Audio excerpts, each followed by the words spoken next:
Alright guys, you asked for it, I deliver. You've asked me to lay out a couple of bowling balls using the modified PAL system. So we're going to start off here with, well, the criterion. This is an asymmetric ball, so you'll notice it has a pin, or at least the dot representation of a pin, as well as a mass bias marking here. These are very important for us to lay this ball out. Now for this ball, we're going to use a standard hybrid layout that we use in the book. So we're going to go 4.5 by 5.5 by 3 inches. So the first thing we're going to do is we're going to get our handy dandy prosect here. We're going to put it right on the center of the dot or pin. And I'm going to mark off 4.5 inches. Just making a few of them on here so I've got a bit of an idea. You can see I've got a few of them here in the arc.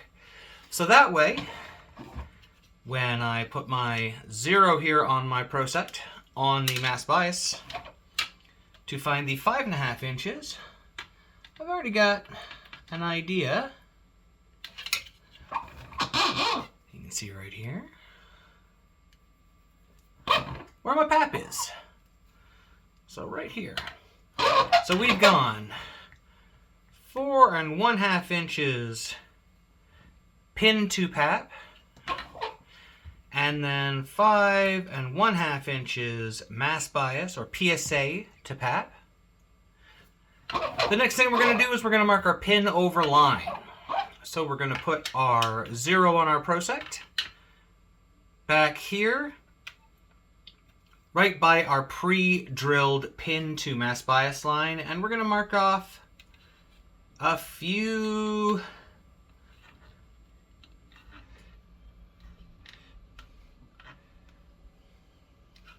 here at 3 inches. What we want is a bit of an arc, because we got to find our ring finger. So you can see here we've got an arc right here. All we're going to do is connect some dots to make our ring finger. So we're going to go from our center of our PAP right here. We're going to draw a line tangent to this arc. And we're going to draw it a 1/2 inch shorter than your PAP. So for instance, my PAP has a 6-inch horizontal line. So when I measure my ring finger line, I'm measuring 5.5 inches from my PAP. Right. And you'll be able to see that's going to be the center of my ring finger right here. Next we have to find, we have to adjust for our PAP. So I am going to make a small arc again. Now, for some of you who have seen some of the original PAL videos or some of the original PAL writings, Mikey used a vertical or positive or negative coordinate of 1 inch. So his arc from the pin to PAP here would be much larger. So I happen to have a 1/2 inch negative on my PAP. So I have a very small arc. But it will depend on your PAP. If it was a 2-inch one, it would be way out here. If it was 1 inch, it might be in here. Mine happens to be a 1/4 inch. Now all we're going to do is we're going to find our ring finger point here.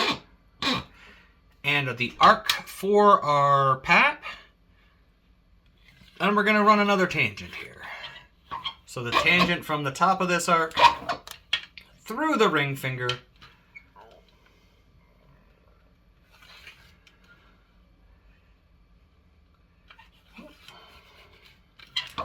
You can see mine stays pretty tight over the original. I'll extend my ring finger line so you can see it here. You can see it doesn't move too much. Say you had that 2-inch, we would be going this way. So it's very important to have your PAP for this, because each person's PAP is like their fingerprint. It's very individualized to their ball roll, and if you use someone else's PAP to lay out a ball, it's not going to react the way that you want it to. So now that we have our midline, which I'm going to continue through here, and our ring finger spot, now it's very easy. Now we just have to measure back. So along our midline, we're going to place the 0 of the prosect on our ring finger, and we're going to measure back 30 seconds. So now we have our center line bridge, and we're going to extend that. And of course we can measure across for our other finger.